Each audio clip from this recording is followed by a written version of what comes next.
चुनाव के ऐलान के बाद हमारी संवाददाता विजय लक्ष्मी ने कांग्रेस सांसद अधीर रंजन चौधरी से बात की है।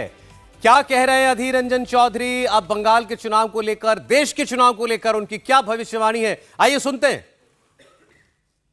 थोड़ा सा पॉलिटिकल बात कर लें। पश्चिम बंगाल में 7 फेजेस में चुनाव होगा। लिस्ट जो है, बीजेपी ने तो 200 से ज़्यादा कैंडिडेट अनाउंस कर दिए हैं। कांग्रेस पार्टी के महज 82 कैंडिडेट अभी तक अनाउंस हुए हैं। इलेक्शन आज अनाउंस हो गया है। काफ़ी पीछे कांग्रेस पार्टी चल रही है जहां तक बात कैंडिडेट्स के अनाउंसमेंट की है। नहीं, इसका कोई मतलब नहीं है। पार्टी को ताकतवर बनाना ही सबसे बड़ा काम है। कैंडिडेट हम जब मर्जी तब दे सकते हैं। प्रचार में सबसे आगे हैं हम लोग। राहुल गांधी जी मणिपुर से महाराष्ट्र तक प्रचार में जुड़े हुए हैं। भारत जोड़ो न्याय यात्रा में शामिल हुए हैं।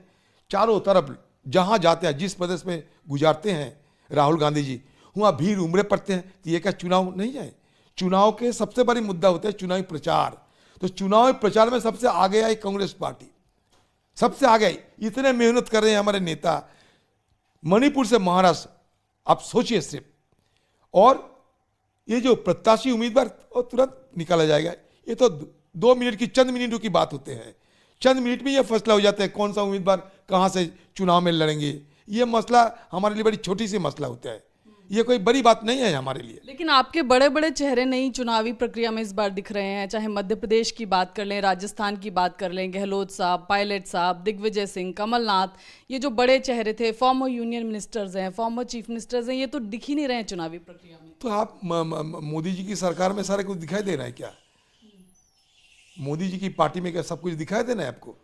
हमारे नई पीढ़ी उठ रहे हैं, नई पीढ़ी आगे आना चाहते हैं। तो इसलिए हमारे जहां वरिष्ठ नेतागण हैं उनको ये लगे कि इनको थोड़ा आगे आने की मौका दिया जाए, तो यही हो रहे हैं। इसमें आप गलती कहीं हमारे मतलब कमजोरियां पकड़ने का कोशिश ना करते बेहतर होगी। बीजेपी 400 पार 370 की बात करिए। कांग्रेस पार्टी का क्या पोल प्लान, या किस तरह से आप देख रहे हैं? देखिए, हम लोग आम लोगों की आशीर्वाद और दुआ की भरोसा में चुनाव लड़ते हैं।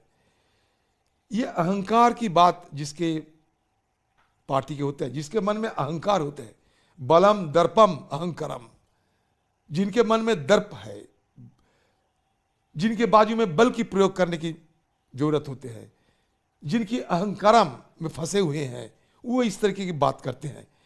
क्योंकि ये चुनाव और चुनाव में मतदाता और मतदाता की मतदान, ये किसी की जेब में रखे हुए पेटेंट, ये फिक्स डिपॉजिट तो नहीं है कि मैं इतना लेंगे उतना करेंगे बोल देता है। ये अहंकारम की प्रकाश होता है, ये अहंकार की प्रकाश है। अंतिम सवाल दादा, क्या 2024 भी राहुल गांधी बनाम नरेंद्र मोदी होने जा रहा है? क्योंकि 2014 में, 2019 में चुनाव नरेंद्र मोदी बनाम राहुल गांधी था। क्या इस बार भी प्रधानमंत्री पद के दावेदार इंडिया अलायंस की तरफ से राहुल गांधी होंगे? देखिए, इंडिया अलायंस की तरफ से कोई दावेदार तो हम तय नहीं किए।